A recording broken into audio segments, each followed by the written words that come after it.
Question 23, they give you the first line L1 and also its equation. And also they give you L2 and also its equation. They say that the region bounded by X asset, the first line, the L1 and L2 bounded by this free line, this region is yellow region. And then they say that L1, L2 intersect at A. We have to find the value of K. So if we just look at this point, A lie on L1, so it's fulfill this requirement. At the same time, it's fulfill this requirement. So you just substitute it into either one equation, will give you corresponding Y. If I consider L1 at A,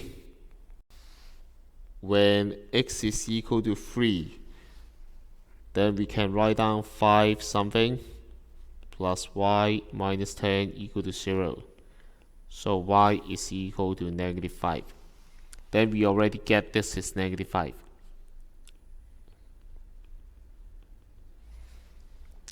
Or if you consider L2, we have Y equal to X minus 8. At point A, we know that X is equal to 3, so Y is equal to 3 minus 8. You also get the same result, negative 5. After that, they ask us to find out the x-intercept of L1 and L2. L1 x-intercept is related to point B here. So similar reason, L1, we have 5x plus y minus 10 equals 0. For x-intercept, we know that y is equal to 0. That's the condition for x-intercept. So 5x minus 10 equal to 0. X equal to 2. So this position is 2. And then similar calculation for L2. Write down the condition for L2.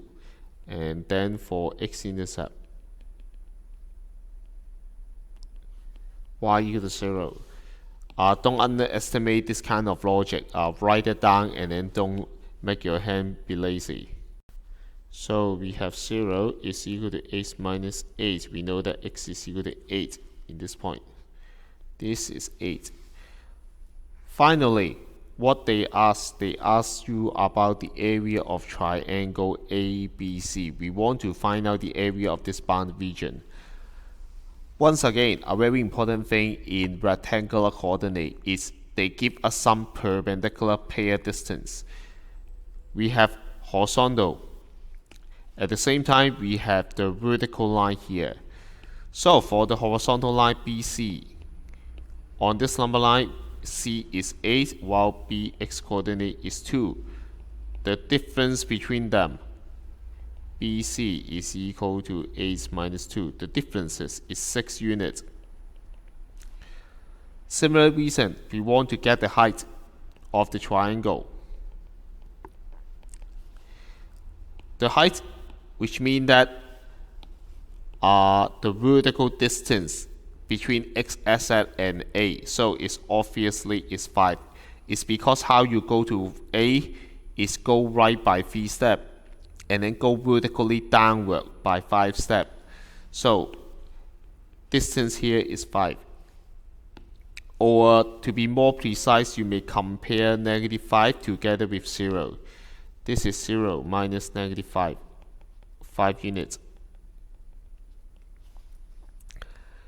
With the base and the height, we can get the area easily. Base times height divided by 2, so we have 15 units square. So if you know what is the meaning of equation on straight line, that means every point fulfill this condition. Every point on this line fulfill this condition. And then X asset, that means fulfill the condition that y equal to 0. And then if you know how you go to point A, then it's easily for you to spot out the vertical distance here. So basically, I think this kind of question is not difficult, but just test your understanding about coordinate geometry.